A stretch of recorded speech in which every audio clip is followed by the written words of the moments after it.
आज हम कक्षा 12 में प्रेम माधुरी पाठ के बारे में पढ़ेंगे। तो प्रेम माधुरी पाठ के रचयिता भारतेंदु हरिश्चंद्र जी हैं।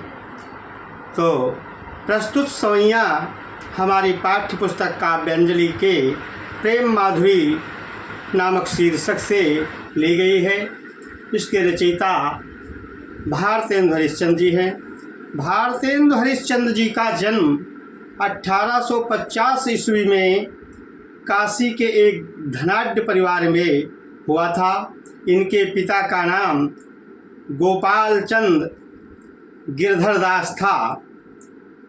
तो जब 5 वर्ष के भारतेंदु जी थे तभी इनकी माता जी का स्वर्गवास हो गया और 10 वर्ष की आयु में पिताजी भी खत्म हो गए। 13 वर्ष की अवस्था में इनका विवाह मन्नू देवी के साथ में हुआ था तथा ये बड़े ही दयालु प्रवृत्ति के थे और बड़े ही दानी प्रवृत्ति के थे। इनके घर पर जो कोई भी आ जाता था उसको ये खाली हाथ नहीं जाने देते थे। धीरे धीरे करके इनकी सारी संपत्ति ऐसे ही दान में सब चली गई और 34 वर्ष की अल्पायु में इनके क्षय रोग हो गया, जिससे पीड़ित होकर के ये 35 वर्ष की अल्पायु में सन 1885 ईस्वी को इनका स्वर्गवास हो गया। देखिए बच्चों, मार्ग प्रेम को समुझे हरिचंद यथारथ होते थाहे, लाभ कछु न पुकारन में बदनाम ही होने की सारी कथाए, जानत है जिये मेरो भली विधि और उपाय सब वीर थाहे, बावर हैं ब्रज के सिगरे मुहि नाहक पूछत कौन विथाहे, मार्ग प्रेम को समुझे हरिचंद यथारथ होते यथाहे। हरिश्चंद्र कवि कहते हैं, भारतेंदु हरिश्चंद्र जी कहते हैं कि मार्ग प्रेम को समझे। प्रेम क्या है और प्रेम मार्ग क्या है, इसे समझ पाना सबके बस की बात नहीं है। वास्तव में प्रेम क्या है, प्रेम मार्ग क्या है, प्रेम मार्ग पर बिरले ही लोग चल पाते हैं और प्रेम के बारे में सही वर्णन कर पाना भी सबके बस की बात नहीं है। अगर प्रेम की बातों को कहा भी जाए तो इससे कोई फ़ायदा नहीं है। हरिश्चंद्र कवि कहते हैं कि लाभ कछु न पुकारन में बदनाम ही होने की सारी कथा है, लाभ कछु न पुकारन में।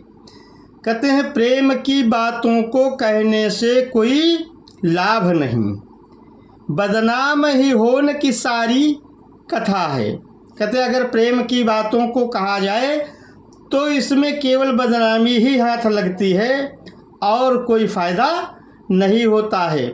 इसलिए प्रेम की बातों को कहने से कोई फ़ायदा नहीं है। अब विरहिणी नायिका प्रियतम के वियोग में, नायक के वियोग में बड़ा परेशान है। तो कहती है जानत है जिय मेरो भली विधि और उपाय सब वीर था है।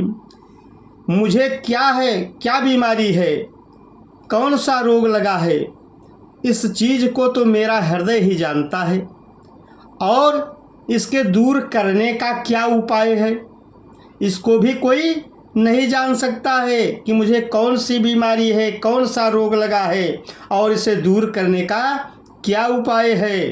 तो हम विरहिणी नायिका कहती है हमें तो ये जितने भी ब्रजवासी हैं ये सब पागल जैसे दिखाई पड़ते हैं क्योंकि ये बार बार मुझसे कहते हैं कि बावर है ब्रज के सिगरे मुहि, नाहक पूछत कौन विता है। बावर हैं ब्रज के सिगरे, बावरे माने पागल, ब्रज के सिगरे माने सब लोग। तो बिरहणी नायिका कहती है हमें तो ये सारे ब्रजवासी पागल जैसे मालूम पड़ते हैं, क्योंकि मोहि नाहक पूछती कौन बिता है। ये सब मुझसे नाहक माने व्यर्थ में ही बार बार पूछते हैं कि अरे तुम्हारे कौन सी बीमारी है, कौन सा रोग लगा है। तो मैं इसी बात से केवल संतुष्ट हो जाती हूँ कि सारे ब्रजवासी पागल हैं, जो मुझसे बिना मतलब में ये पूछते हैं कि तुम्हारे कौन सी बीमारी है। भला बताओ मैं इनसे क्या बताऊं कि मुझे कौन सी बीमारी लगी है और उसे दूर करने का क्या उपाय है। तो इसलिए ये सारे ब्रजवासी हमें पागल जैसे मालूम पड़ते हैं। तो बच्चों, इसमें सवैया छंद है, प्रस्तुत अवतरण में सवैया छंद है और वियोग श्रृंगार है, यमक अनुप्रास और रूपक अलंकार है। अगला देखिए, नायिका का प्रीतम परदेश जाने के लिए तैयार है। तो नायिका दुविधा में पड़ी हुई है, कहती है अब चलने के समय, परदेश गमन के समय हम इनको रोकें कि जाने दें। अगर जाने दें तो यही लोग कहेंगे कि इनसे प्रेम नहीं करती, और अगर रोकती हैं तो सब लोग यही कहेंगे कि ये अपने पति के ऊपर अधिकार जमाती हैं। इसलिए नायिका दुविधा में फंसी हुई है।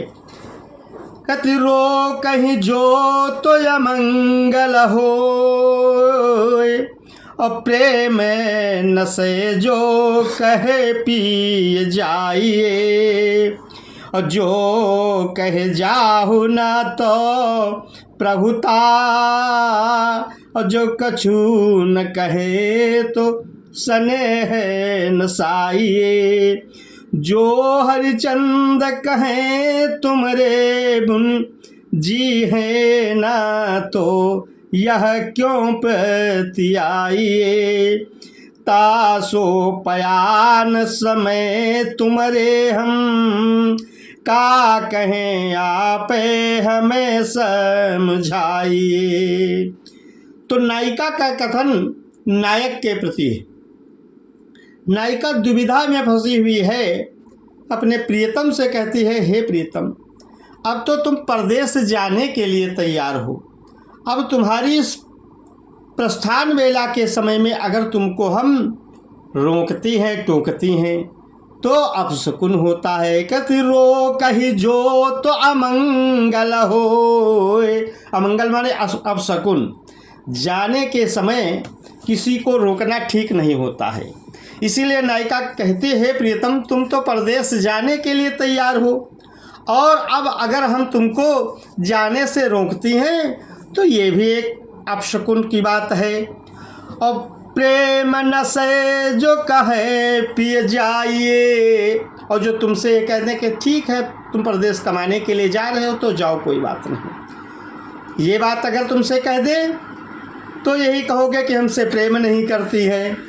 और जो कहे जाहु न तो प्रभुता, और नायिका कहती है अगर तुमसे ये कह दें कि नहीं तुमको कहीं नहीं जाना है तो लोग क्या समझेंगे कि ये अपने पति के ऊपर अधिकार जमाती है, स्वामित्व दिखा रही है। और जो कछु न कहे तो स्नेह नसाइए, और नायिका कहती है अगर हम कुछ न कहें, शांत बैठी रहें आपके जाने के समय में, तो सब लोग यही कहेंगे, तो इसमें भी हमारा जो है प्रेम नष्ट होता है। यही कहोगे कि ये हमसे प्रेम नहीं करते हैं। जो हरिचंद कहें तुम्हारे बिनु जी है न तो यह क्यों पतियाए। हरिचंद कवि कहते हैं कि नायिका कहती है अपने प्रीतम से अगर आपके प्रस्थान बेला के समय में हम आपसे कुछ भी ना कहें हैं तो उसमें प्रेम नष्ट होता है, और अगर ये कह दें कि हम ठीक है तुम परदेश जा रहे हो, लेकिन अब हम तुम्हारे बिना जीवित नहीं रहेंगी, हम जिंदा नहीं रह सकती हैं तुम्हारे बिना। तो तुम्हें यह विश्वास नहीं होगा, पतियाई माने विश्वास। और तासो पयान समय तुमरे हम का कहें, आप हमें समझाइए। इसलिए नायिका कहती है, हे प्रीतम, अब आप ही मुझे समझा करके बता दीजिए कि आपकी प्रस्थान बेला के समय में मुझे क्या कहना है। अब हम तो दुविधा में पड़ी है, हमारी बुद्धि भ्रमित हो रही है, इसलिए हम कुछ भी नहीं कह पा रहे हैं। इसमें आप ही हमको समझा करके बता दो कि मुझे क्या कहना है। तो बच्चों, इसमें जो है श्रृंगार रस है, क्योंकि इसमें रतिभाव, नायिका के रतिभाव की व्यंजना है और सवैया छंद है तथा प्रसाद गुण है और अनुप्रास अलंकार है। अगले में देखिए, नायिका नायक से कहती है कि हमारा आपसे मिलन न हो सका तो चलो कोई बात नहीं, हम तो तुम्हारी ही हैं, इसमें हम कोई उलाहना तुमको नहीं देती हैं, कोई शिकायत नहीं करती हैं, क्योंकि संसार में सभी लोगों को अपने अपने कर्म का फल मिलता है। ये तो हमारा दुर्भाग्य रहा जो हमारा आपका मिलन ना हो सका।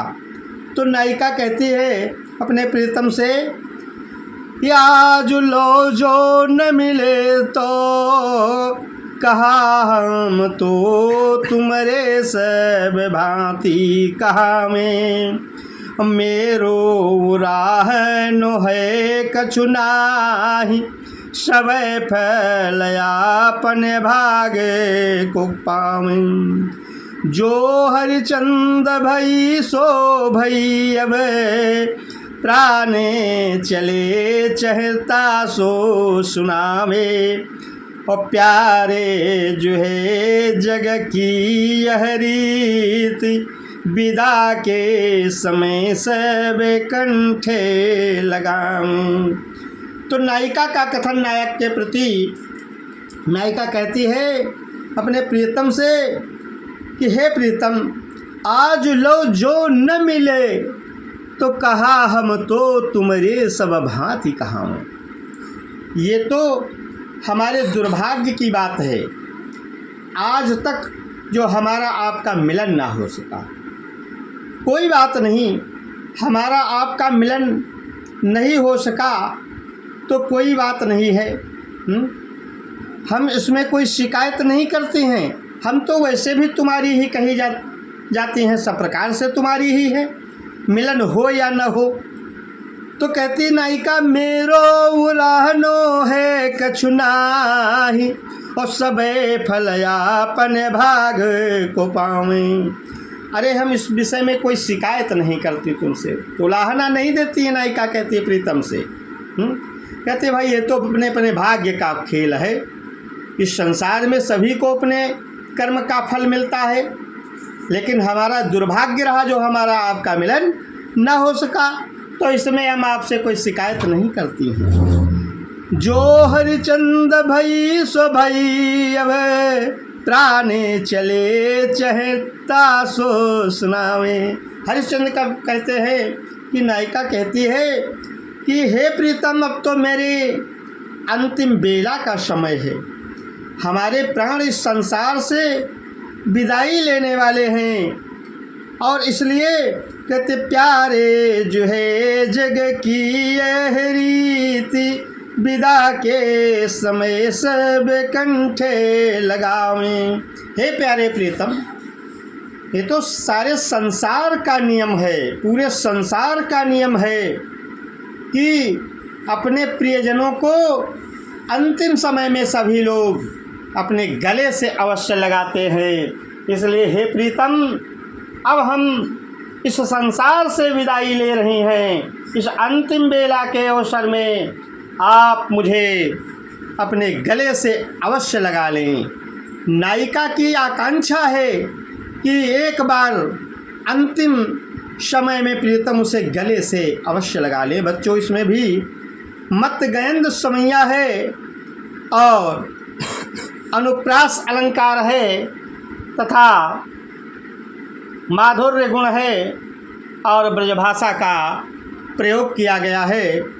अगला देखिए, अगले में उद्धव जी गोपियों को ब्रह्म की सर्वव्यापकता के विषय में बताते हुए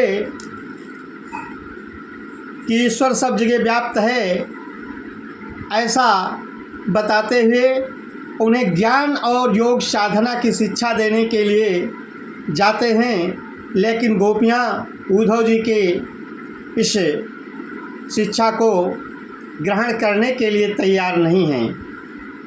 तो देखिए बच्चों, उद्धव जी कहते हैं गोपियों से ब्रज में जा कर के कि व्यापक ब्रह्म सबे थल पूरन है, हम हूँ पहचानती हैं, पै बिना नंद लाले बिहाले सदा, हरिचंद न ज्ञान ही ठानती हैं, तुम उद्धव यह कहियो मुनसो, हम और कछु नहीं जानती हैं, पिय प्यारे तिहारे निहारे बिना, अखिया दुखिया नहीं मानती हैं। तो गोपियाँ उद्धव से कहते हैं कोई बात नहीं, आप जो ये कह रहे हैं कि ईश्वर सब जगह व्याप्त है, व्यापक ब्रह्म सबे थल, थल माने स्थल और पूर्ण माने पूर्ण, तो हमहु पहचानती हैं का मतलब गोपियाँ कहती हैं हे उद्धव, जो तुम कह रहे हो कि ये ईश्वर सब जगह व्याप्त है, तो इस बात को तो हम भी भली भांति जानती हैं और मानने को तैयार हैं, लेकिन हे उद्धव जी, पे बिना नंदलाल बिहाले सदा, हरिचंद न ज्ञान ही ठानती है।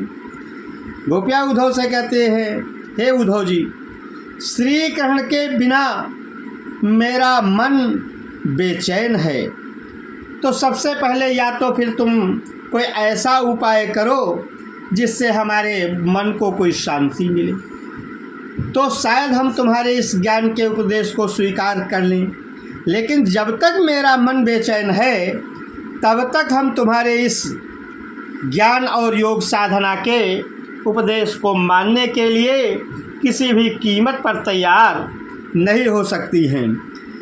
तो गोपियाँ और कहती है तुम उद्धव यह कहियो उनसो,